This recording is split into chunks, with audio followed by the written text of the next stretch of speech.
அந்த அப்பா எங்களுக்கு வேணாம். எங்களுக்கு அண்ணா. ஒர்க் ஃப்ரம் ஹோமா அப்படிலாம் கேட்டுட்டு இருந்தாங்க. பேர் சொல்ல பயப்படுறாங்களா அப்படின்னு கேட்டுட்டு இருந்தாங்கல்ல, அதுக்கான சரியான அடியை அண்ணன் கொடுத்தாங்க. லோக்கல் மீடியாவிலேருந்து இன்டர்நேஷ்னல் மீடியா வரைக்கும் இன்னைக்கு தளபதி பேச்சு தான் இருக்குது. வாழ்க்கை ஒழிகன்னா கூட தளபதி பேச்சு மட்டும்தான் இருக்குது. கருவில் இருக்கிற குழந்தையிலேருந்து வயசான பாட்டி வரைக்கும் இன்னைக்கு இந்த தமிழகத்தில் வந்து பாதுகாப்பு இல்லை. இவங்க சின்ன பசங்க 50 வருஷ கட்சி, பழமையான கட்சி ஆட்டி பார்த்துருவாங்களா? ஆட்டி பார்ப்போம். மெயினாக இப்போ தமிழ்நாட்டில் நடக்கக்கூடிய பிரச்சனைகள் கண்டிப்பாக இவரால் மாற்றப்படும். மெயினாக விமன் சேஃப்டி. பெண்கள் தான் வந்து நாடோட கண்கள் சொல்லுவாங்க. அந்த விதத்தில் எங்கள் தளபதி எங்களுக்கான முன்னுரிமை கொடுத்துருக்காரு. ஆளும் கட்சிக்கு பெரிய டஃப்பான ஒரு எலெக்ஷனாகவும் எங்களுக்கு ஒரு வெற்றி தர எலெக்ஷனாகவும் அமையும் அப்படின்னு எதிர்பார்க்கப்படுது. சம்மர் ஹாலிடேஸ் வந்தாச்சு, நம்ம ஜிடி ஹாலிடேஸும் வந்தாச்சு. 2026 எப்படி இருக்கும்னு நினைக்கிறீங்க கலம்? 2026 ஒரு இப்போ ஆளும் கட்சிக்கு பெரிய டஃப்பான ஒரு எலெக்ஷனாகவும் எங்களுக்கு ஒரு வெற்றி தர எலெக்ஷனாகவும் அமையும் அப்படின்னு எதிர்பார்க்கப்படுது. 38 மாவட்டத்தில் இருக்கக்கூடிய பிரச்சனைகள் எல்லாம் நீங்க என்னென்ன அப்படிங்கறத எடுத்துட்டு என்கிட்ட வாங்க பொதுக்குழுக்கு வரும்போது அப்படின்ற மாதிரி சொல்லியிருக்காங்க. எக்ஸாக்ட்லி. அதுக்கான நடவடிக்கைகள் ஏதாவது எடுத்தாங்களா? இல்ல பத்தி அவர் அதெல்லாம் வச்சுதான் அந்த ஒட்டுமொத்த அந்த இதுவுமே அறிக்கையுமே விட்டுருக்காங்க.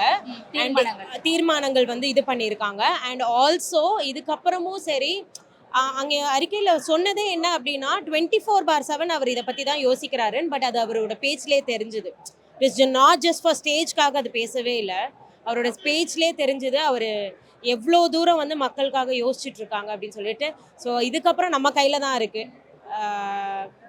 கரெக்டான டெசிஷன் எடுத்து கரெக்டான வாக்களித்து கரெக்டான கட்சியை வந்து நீங்கள் எடுத்தீங்க அப்படின்னா இதுக்கப்புறம் நம்ம பீஸ்ஃபுல்லாக இருப்போம். அண்ட் விமன் சேஃப்டி ஆப்வியஸ்லி கண்டிப்பாக இருக்க போகுது. அதில் ஒரு கேரண்டி இருக்குது. மெயினாக இப்போ தமிழ்நாட்டில் நடக்கக்கூடிய பிரச்சனைகள் கண்டிப்பாக இவரால் மாற்றப்படும். மெயினாக விமன் சேஃப்டி. ஏன்னா அவரை வந்து அண்ணாவாகவும் அண்ணான்னு தானே எல்லாருமே முக்கால்வாசி கூப்பிடுறாங்க. அதுக்கு அவர் அந்த சொல்ல அவரை வந்து காப்பாற்றுவாருன்ற 100% கேரண்டி எங்களுக்கு இருக்குது. ஆக்சுவலாக விஜய் அவர்கள் இன்னைக்கு பேசுனதுலையா இருக்கட்டும், இல்லை மற்ற நிர்வாகிகள் பேசுனதுல உங்களுக்கு எது ரொம்ப பிடிச்சிருந்தது? ஏதாவது ஒரு பாயிண்ட், இந்த பாயிண்ட் ரொம்ப கரெக்டா ரொம்ப சூப்பரா இருந்துச்சுன்னா சொல்லுவீங்க? வெயிட் அண்ட் வாட்சுங்கிறாரு. அவ்வளோதான். எல்லாருக்குமே வந்து உங்கள் கையில் கொடுத்துட்டேன் அப்படிங்கிறாரு. நம்ம தான் வந்து இனிமேல் வந்து கரெக்டான பர்சனை வந்து சூஸ் பண்ணணும். இது வரைக்கும் நம்ம பட்டது போதும். அது 1 to 1 சொல்லியாச்சு ஆல்ரெடி.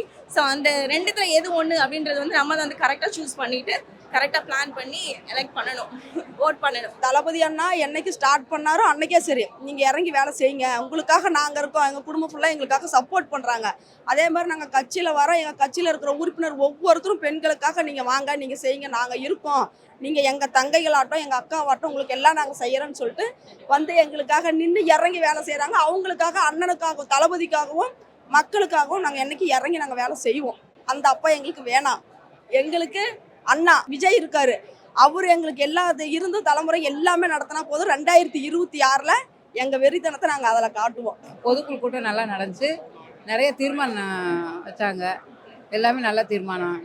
அதனால் 2026 கண்டிப்பாக தாவேக்கா வெற்றி பெறுது. கருவில் இருக்கிற குழந்தையிலேருந்து வயசான பாட்டி வரைக்கும் இன்னைக்கு இந்த தமிழகத்தில் வந்து பாதுகாப்பு இல்லை. அதனால தான் தீர்மானங்கள் வந்து மீண்டும் மீண்டும் முன்னெடுக்கிறது வந்து மகளிர் நலனுக்காக, மகளிர் பாதுகாப்புக்கான தீர்மானங்கள் தான் நிறைவேற்றப்பட்டது.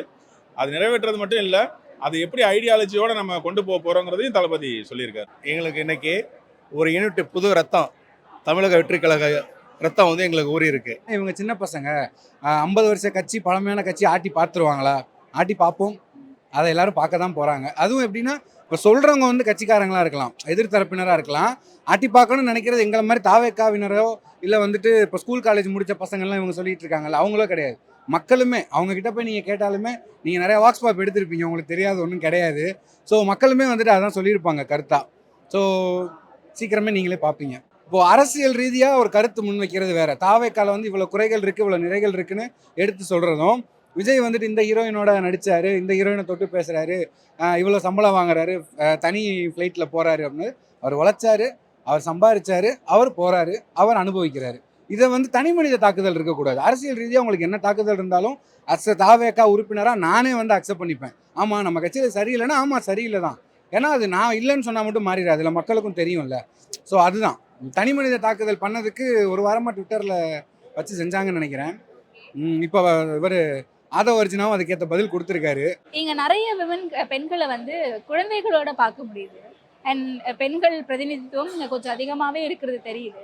எப்படி இருக்குது எப்படி போச்சு இந்த பொதுக்குழு கூட்டம்? பெண்கள் அதிகமாக பார்க்க முடியுது. 3 மணி நேரம் உங்களுக்கு எப்படி இருந்தது? பெண்களுக்கான முக்கியத்துவம் இதுலயே உங்களுக்கு தெரியலையா? எங்க தளபதி வந்து பெண்களுக்கு தான் முதல் உரிமை கொடுத்துருக்காரு. சரிங்களா? எல்லாருக்கும் உரிமை இருக்கு. பட் வந்து பெண்கள் தான் வந்து நாடோட கண்கள்னு சொல்லுவாங்க. அந்த விதத்துல எங்க தளபதி எங்களுக்கான முன்னுரிமை கொடுத்துருக்காரு. பெண்களுக்கான எல்லா சுதந்திரமும், பெண்களுக்கான பாதுகாப்பை முதலாவது பதிவு பண்ணியிருக்காரு. அப்படி இருக்கும்போது எங்களுக்கு இந்த 3 மணி நேரம் தளபதி எப்படா பேசுவாருன்னு நாங்கள் வெயிட் பண்ணிட்டு இருந்தோம். எங்களுக்காக பேசியிருக்காரு. எங்க தளபதி எங்களுக்காக எல்லாம் செய்வார் நாங்கள் நம்புறோம். லோக்கல் மீடியாவிலேருந்து இன்டர்நேஷ்னல் மீடியா வரைக்கும் இன்னைக்கு தளபதி பேச்சு தான் இருக்குது. வாழ்க ஒழிகன்னா கூட தளபதி பேச்சு மட்டும்தான் இருக்குது. அதான் எனக்கு ரொம்ப பிடிச்சிருக்கு.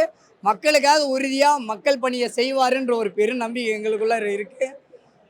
உறுதியாக நாங்கள் ஆட்சி அமைப்போம். 2026 வெற்றி வாய் கண்டிப்பாக சூடுவோம். நாங்கள் இதுக்கு முன்னாடி நடந்த தீர்மானங்கள் எல்லாமே வந்து என்னென்ன ப்ராசஸ் போகணுமோ அதை தான் அந்தந்த மாவட்ட செயலாளர்களுக்கு வழிமுறை போய் செஞ்சிட்டு இருக்காங்க. இப்போ இன்னும் நாட்டில் சட்ட ஒழுங்கு சீர்கேட்டிருக்கு. பெண்களுக்கு எதிரான பாலியல் வன்கொடுமை அதிகமாகிட்டு இருக்கு. A B team of DMK Annamalai கூட்டணியில் வந்து ஒரு நாடகம் நடந்துட்டு இருக்கு. சொல்லுங்கக்கா, எப்படி போச்சு பொதுக்குழு கூட்டம்? எதிர்பார்த்தபடி நல்லபடியாக முடிஞ்சுதா? நாங்கள் எதிர்பார்த்ததை விட ரொம்ப நல்ல முறையில் போச்சு. அந்த 3 மணி நேரத்தில் தளபதி அவங்க சொன்ன வார்த்தைகள், ஆதவ அர்ஜுனா அண்ணா பேசின வார்த்தைகள், ஆனந்த் அண்ணா பேசின வார்த்தைகள் மற்றும் எல்லாரும் பேசின வார்த்தைகள் எல்லாமே உண்மையான வார்த்தைகள் தான்.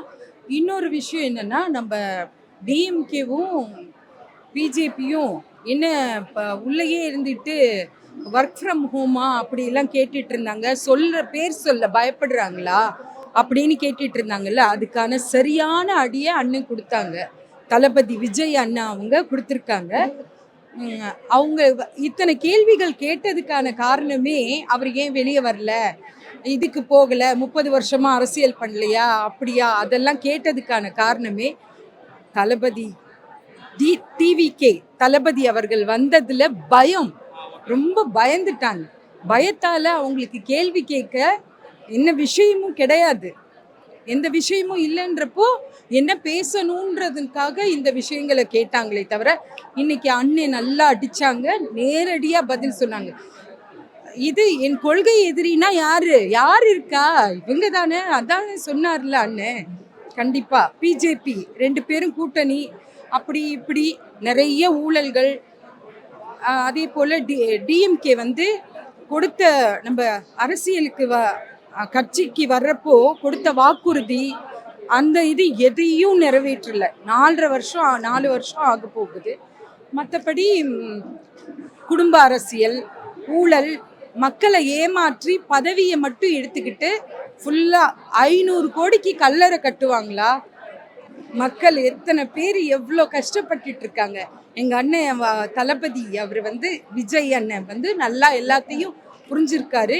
அவர் பதவி கொடுத்துருக்கிறதே பார்த்தீங்கன்னா சாமானிய எல்லாரும் உழைப்பாளர்கள், உண்மையாக உழைக்கக்கூடியவங்களுக்கு தான் பதவியை கொடுத்துருக்காரு. இவங்கள மாதிரி தூரமாக நின்றுக்கிட்டு அரசியல் எலெக்ஷன் வரப்போ தூரமாக நின்றுட்டு ஹாய் காட்டிட்டு 1000 ரூபாய் பணத்தை கொடுத்துட்டு ஏமாத்திட்டு போகிறது கிடையாது. இனி வந்து 2026 அவங்க ஆட்சின்றதே கிடையாது. அண்ணன் தான் வருவாங்க, தளபதி டிவிகே தான் ஆட்சியில அமையும். தளபதி விஜய் அவர்கள் தான் சிஎம் ஆவாரு. சம்மர் ஹாலிடேஸ் வந்தாச்சு, நம்ம ஜிடி ஹாலிடேஸும் வந்தாச்சு.